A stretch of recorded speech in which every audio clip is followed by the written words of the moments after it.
Halo guys, apa kabar semua? Kita bertemu lagi di kelas komunikasi dan globalisasi untuk topik public diplomacy atau diplomasi publik. Saya di sini akan bicara analisis saya tentang diplomasi publik dengan judul tren diplomasi publik. Jadi agak panjang untuk kali ini videonya. Kalau untuk teori dan lain-lain sudah ada di buku ya. Jadi ini judul untuk kali ini adalah tren diplomasi publik akan seperti apa. Sebelumnya kita ingat dulu kata-kata kunci dalam topik diplomasi publik ini. Ada tentang foreign policy, yaitu tentang kebijakan asing. Kemudian tentang globalisasi, kita tahu kita bicara globalisasi. Kemudian tentang diplomasi sendiri adalah proses negosiasi, proses bicara juga. Lalu ambassador itu adalah perwakilannya. Kemudian ada diplomatic immunity, itu bagaimana ada diplomatic immunity, imunitas diplomatik. Kemudian juga ada tentang pengakuan, kemudian ada tentang summit atau pertemuan, kemudian ada sanction, yaitu tentang hukuman atau yang lain. Nah, dari kata kunci ini akan saya mulai dengan ada foto saya ya. Ini mumpung saya pernah di sana, lalu saya pernah melewati Harvard Law School. Ada hubungannya apa dengan diplomasi publik kali ini? Yaitu tentang who is the ultimate public diplomat. Jadi gambar ini cukup mewakili untuk jawabannya, yaitu adalah menurut McPhail, Barack Obama, Presiden Amerika sebelum Trump, itu adalah the ultimate public diplomat ya. Jadi dia lulusan dari Harvard Law School dan ini salah satu pojok dari Harvard Law School itu. Dan waktu beliau menjabat menjadi presiden tahun 2010, dia melakukan sebuah diplomasi publik dengan Indonesia. Waktu itu presiden adalah SBY. Kemudian foto ini menunjukkan tentang ada proses seperti ini, tapi ini di Indonesia ya, di Jakarta. Lalu di sini kita lihat kalau masih ingat tentang kantor berita internasional kemarin, foto ini diambil dari AFP. Semoga Anda ingat singkatan apa itu AFP. Jadi dari kantor berita yang memotret ini kemudian dibuat sebuah berita. Kemudian tahun itu juga Obama pidato di Universitas Indonesia. Ini fotonya ini sangat semiotik sekali ya. Dia berdiri di depan bendera Indonesia yang sungguh besar, kemudian di sampingnya bendera Amerika. Dan itu bisa dibahas juga. Lalu yang dia pidatokan adalah tentang apresiasi kebinekaan Indonesia. Ya, ada agama yang beragam, ada ras yang beragam dengan lokasi dan budaya yang beragam. Lalu bagaimana dengan Indonesia dan Amerika, diplomasinya seperti apa? Kalau kalian pernah mendengar tentang beasiswa ke Amerika, ya ini beasiswa S2 dan S3 ke Amerika, itu namanya Fulbright. Nah, Aminef ini adalah kantor yang membantu orang Indonesia yang ingin belajar di sana. Jadi kalau kalian ingin melanjutkan S2, kalian bisa mencoba melamar di Aminef, kalian lihat websitenya, dan itu adalah salah satu bentuk kerjasama beasiswa dari Amerika untuk mahasiswa seluruh dunia. Kalau di Indonesia yang memegang adalah Aminef. Ya, itu salah satu bentuk diplomasi publik dalam bidang pendidikan. Kemudian saya melihat juga dari LinkedIn itu ada hasil ini top voices. Jadi dalam sebuah diplomasi publik itu ada influencer. Nah, kalau influencer yang ada di tahun 2019, ini orangnya tampan, cakep, siapa dia? Dia adalah Perdana Menteri India, Kanada ya, Justin Trudeau. Perdana Menteri Kanada, dia menjabat mulai 2015 sampai sekarang. Nah, dia dianggap sebagai influencer selain karena penampilannya, dia juga bicara tentang hal-hal yang sangat krusial, yaitu tentang polusi, tentang carbon tax, tentang global warming. Nah, kata-kata dia itu sangat berpengaruh terhadap keputusan-keputusan dunia dan juga bagaimana reaksi masyarakat dunia tentang itu. Nah, dari McPhail sendiri Anda juga mungkin sudah membaca bahwa diplomasi publik itu ada yang tradisional dan juga modern. Maaf typonya ya. Dari yang tradisional dan modern ini bedanya apa? Akan kita lihat bersama. Kalau dari sebelumnya, itu saya menunjukkan ada presiden, kemudian ada perdana menteri, yaitu government to public, itu tradisional. Kemudian official in nature, resmi. Kemudian juga ada teknologi, ada new media, tapi hubungannya masih tentang hubungan internasional, kemudian tentang kebijakan asing, kemudian juga tentang keamanan, pertahanan keamanan, lalu bentuknya masih pasif, lalu bentuknya juga tertrigger atau didorong oleh ada krisis reaktif terhadap sesuatu. Tapi kalau yang modern atau new public diplomacy, itu public to public, jadi bukan government tapi lebih ke sebuah masyarakat atau komunitas. Jadi public to public ada dua. Kemudian tidak terlalu resmi juga, tidak selalu dalam bentuk resmi. Ada NGO, non-government, ada LSM ya, non-government organization. Ada juga orang-orang swasta, kemudian ada praktisi, kemudian masyarakat atau publik itu sangat aktif berpartisipasi. Kemudian juga ada pembicaraan dialog exchange, tidak hanya one way. Kalau yang tradisional itu one way. Kemudian biasanya long term, lama, tidak hanya pada saat itu. Lalu hubungannya ini tidak hanya untuk karena gara-gara krisis, tapi juga ada relationship. Jadi memang sudah berhubungan lama, sudah ada koneksi, kemudian ada relasi, lalu ada sistemnya, kemudian juga ada kontak-kontak jaringan-jaringan yang ada di situ. Nah, untuk membiayai diplomasi publik kalau di sebuah pemerintahan atau di Amerika itu ternyata dibiayai juga kalau yang di Amerika oleh private companies. Jadi Coca-Cola ada, kemudian ada beberapa kantor pengacara juga. Kemudian yang paling terkenal adalah Coca-Cola ini. Ya, ini salah satu informasi bahwa ini didanai tidak hanya dengan dana pemerintah, tapi juga dengan dana dari swasta. Nah, kalau Amerika sendiri seperti apa bentuknya diplomasi publik itu antara dua negara. Nah, di sini Anda bisa melihat di tahun 94, Jimmy Carter itu adalah mantan presiden Amerika, pergi ke Korea Utara untuk membebaskan guru Amerika yang ditahan di sana karena masuk. Kan Korea Utara itu agak susah ya orang untuk masuk. Nah, itu ada kesalahan ilegal, gitu dianggap ilegal. Lalu Jimmy Carter pergi ke sana lalu bertemu dengan presiden Korea Utara waktu itu, Kim Il Sung kalau nggak salah namanya. Nah, ada lagi juga kejadian waktu Jimmy Carter itu presidennya Bill Clinton. Nah, ini Bill Clinton sendiri pergi ke Korea Utara tahun 2009, tapi waktu itu dia tidak menjabat sebagai presiden. Saat itu presidennya adalah Obama dan dia ditugaskan untuk membebaskan dua wartawan Amerika. Ya, semuanya berhasil, Jimmy Carter dan juga Bill Clinton. Nah, hanya saja kedua orang ini, Bill Clinton dan Jimmy Carter itu pergi ke Korea Utara yang sangat susah ditembus. Itu ketika mereka sudah menjadi mantan presiden, sudah tidak presiden. Lalu siapakah presiden Amerika pertama yang pernah menginjakkan kaki ke tanah Korea Utara? Mungkin Anda sudah tahu. Saya cerita ini dulu. Ya, tahun 2019 Donald Trump itu adalah presiden pertama yang menjabat sebagai presiden pergi ke Korea Utara. Dia hanya nge-tweet aja, power of Twitter, di situ ramai sekali. Ini Anda bisa lihat saya mengutip dari Arirang, ya Arirang itu salah satu kantor berita internasional juga. Nah, dia hanya nge-tweet apa? Akan saya tunjukkan ketika ada summit ya, ada pertemuan. Dia menunjukkan bahwa ketika ada di sana, bisakah kita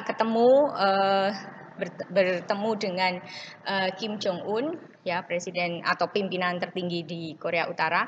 say hello aja bagaimana, kayak gitu. Dia hanya nge-tweet seperti itu. Nah, kemudian 10 menit setelah itu lalu dijawab dan diundang, kemudian mereka bertemu, dan ini saat yang sangat dramatis. Donald Trump sebagai Presiden Amerika Serikat melangkah masuk ke tanah Korea Utara. Di lokasinya adalah DMZ, yaitu yang kerikil itu adalah DMZ, Demilitarized Zone di Korea ya. Jadi itu memang kayak zona paling netral. Lalu ini ada satu kumpulan diplomasi publik yang lainnya seperti apa? Ya, di sini ada di tahun 2013 ada top public diplomacy moments. Itu ada Paus Franciscus, kemudian juga ada Vladimir Putin Rusia. Waktu itu dia menulis opini di New York Times. Jadi orang Rusia menulis di New York Times. Ada dua negara yang bertemu. Kemudian Malala, Anda tahu dia orang Pakistan. Kemudian ada Nelson Mandela. Kemudian ada tentang Facebook berdiri atau Facebook membuat satu tambahan negara yaitu Kosovo. Itu sebuah public diplomasi juga. Kemudian ada Sesame Street, Muppet itu pergi ke Kabul, Afghanistan. Muppet itu kan Amerika ya.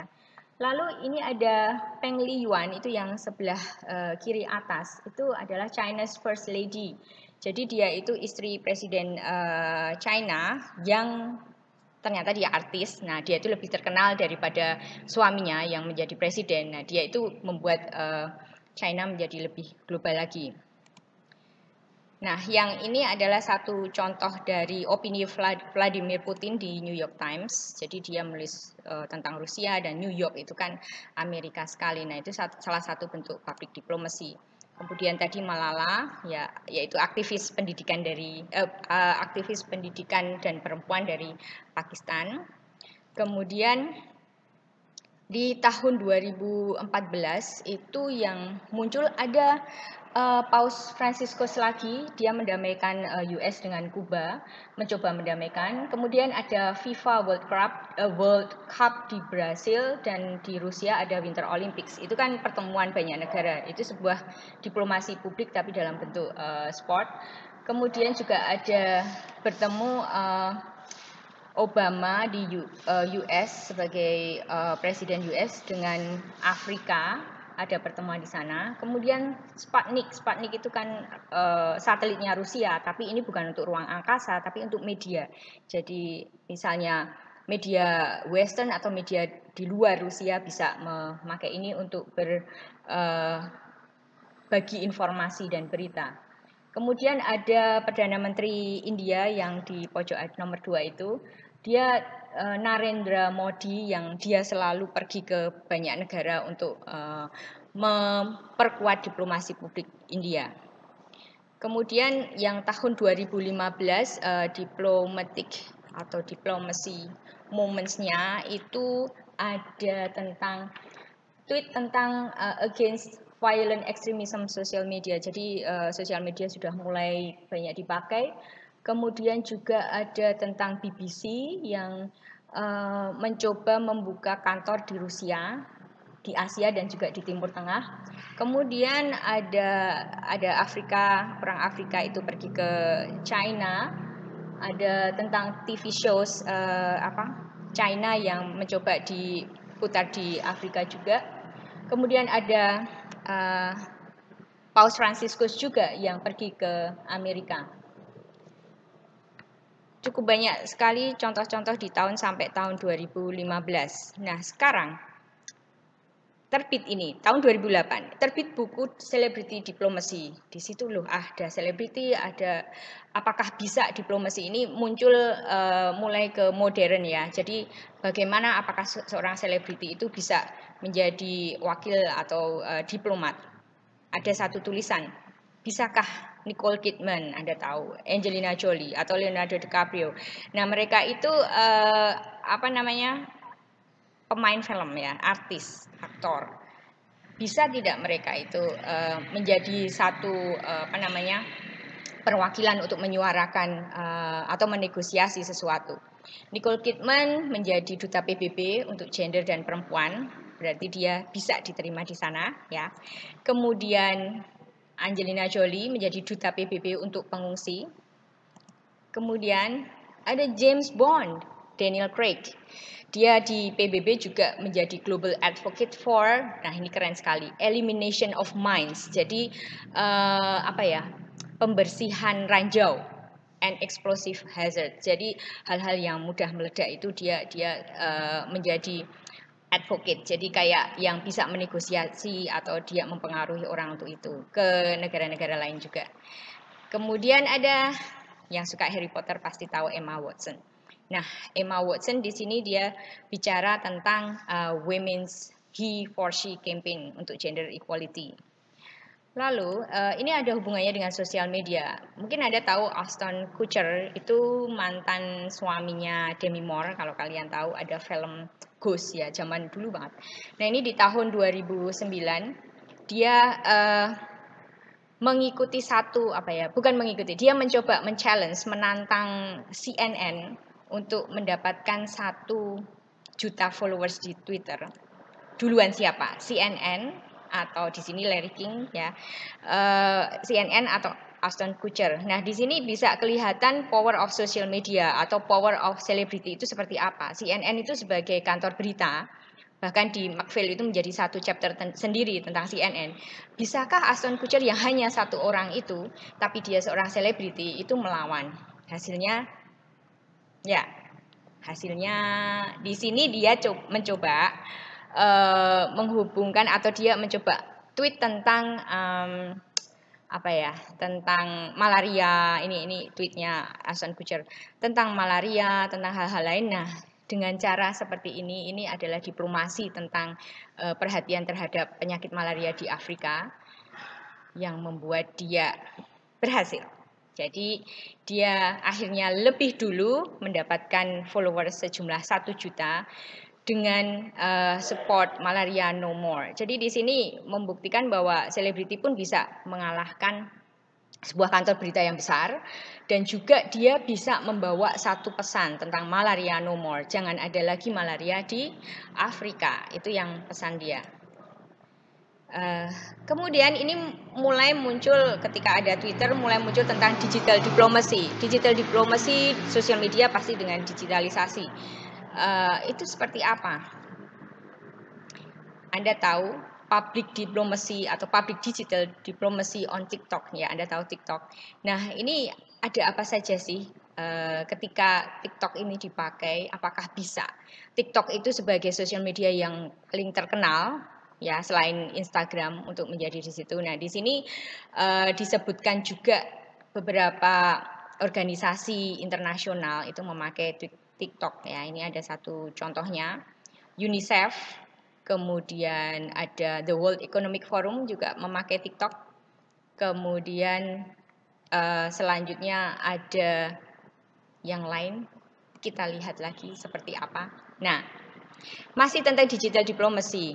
Di sini mungkin Anda sudah pernah dengar tentang Greta Thunberg.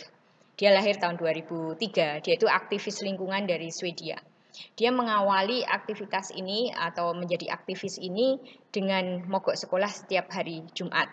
Nah, untuk apa? Dia untuk menyelamatkan lingkungan, mencoba untuk menyadarkan pimpinan-pimpinan negara besar, ya termasuk Amerika itu, untuk segera ini ada climate change, kita harus mengubah sesuatu, harus mengurangi banyak hal, termasuk tentang industri. Nah, di situ dia sudah mulai mencoba melalui digitalisasi, dan hasilnya sampai 185 negara mengikuti protes ini. Waktu itu sekitar bulan Juli Agustus itu sudah mulai banyak tahun 2018, kemudian puncaknya juga di 2019. Kemudian bahkan dia sampai ke Jerman dipanggil untuk memberi pidato di protes tentang climate change itu. Nah, dampak dia cukup besar sehingga dia diundang untuk berpidato ke PBB ya. Jadi ini yang berbaju merah itu, Greta, dia dibilang bahwa awalnya mogoknya itu dia cuma sendirian, tapi habis itu banyak sekali orang yang membantu dia.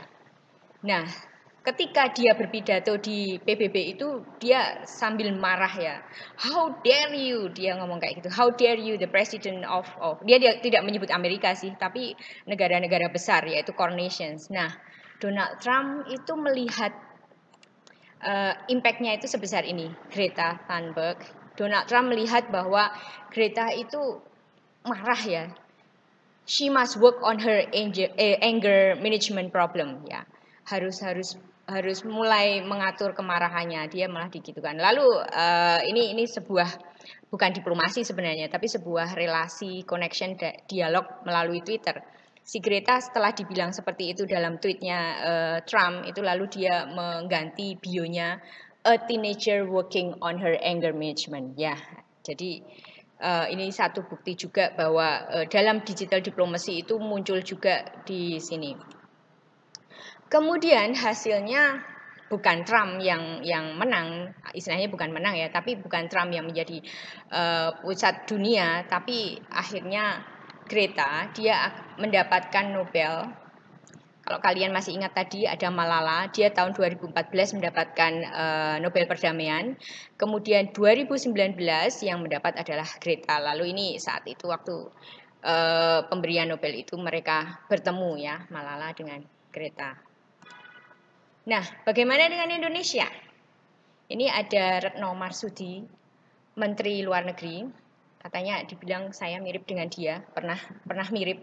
Tapi ya semoga juga saya juga bisa menjadi seorang diplomat ya untuk publik seperti ini. Nah, sekarang bagaimana dengan diplomasi publik di Indonesia? Di sini diwakili oleh Menteri Luar Negeri. Di sini satu simbol bahwa Menteri Luar Negeri bertemu dengan wakil dari Amerika juga, sama-sama menteri juga. Kemudian dia juga pergi ke Vietnam, dia bicara banyak hal di situ. Kalian bisa Google sendiri apa yang beliau lakukan, tapi sudah cukup banyak. Kemudian ini masih dalam bentuk pemerintahan ya, dalam bentuk bahwa ini menteri yang melakukan. Lalu bagaimana dengan selebriti diplomat atau selebriti diplomasi di Indonesia? Semoga Anda tahu yang sebelah kiri. Itu adalah Ferry Salim. Ya, Ferry Salim itu pernah di UNICEF menjadi wakil di sana tahun 2004. Kemudian 2019 Anda tahu Nicholas Saputra. Dia meneruskan, saya kembalikan. Dia meneruskan di UNICEF tentang anak-anak ya, tentang children care. Jadi sudah ada artis atau selebriti yang menjadi wakil dari Indonesia di negara besar, ya di UN terutama di internasional. Lalu bagaimana dengan peluang artis lain, ya? Karena saya menemukan ini tahun 2019 itu ada 91 calon legislatif artis, ya dari selebriti ke politik. Tadi kan publik atau diplomasi publik itu oleh pemerintah. Kemudian akhirnya ada selebriti diplomat. Tapi mereka masih belum masuk ke bidang politik. Nah, ini sekarang tahap trennya adalah artis atau selebriti malah masuk ke dunia politik. Nah, itu peluangnya seperti apa? Di tahun 2018 itu ada calon 91. Bahkan satu partai yaitu PDIP itu memberi pembekalan. Benar-benar mereka itu melihat bahwa artis Nusantara ini bisa menjadi wakil suara dari masyarakat. Nah, ini bisa menjadi satu analisis dari kalian. Ini pertanyaan dari saya, bagaimana dengan artis lain, bagaimana dengan diplomasi publik yang dilakukan oleh artis, trennya Indonesia seperti apa? Untuk hasil 2018 yang 91 artis itu, akhirnya ada 14 artis yang masuk ke DPR. Jadi kalau melihat dari sini prosentasenya bisa Anda hitung sendiri. Tapi yang jelas akhirnya ada 14 artis yang bisa masuk. Berarti sebenarnya kepercayaan publik itu juga ada dan mereka dianggap kredibel, mereka juga dianggap bisa menyuarakan atau mereka bisa menjadi perwakilan negosiasi.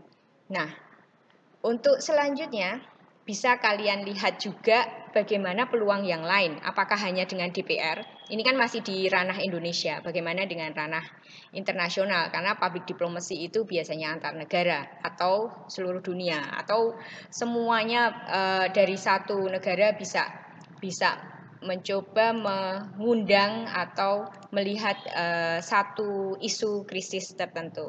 Ya. Jadi itu dari saya.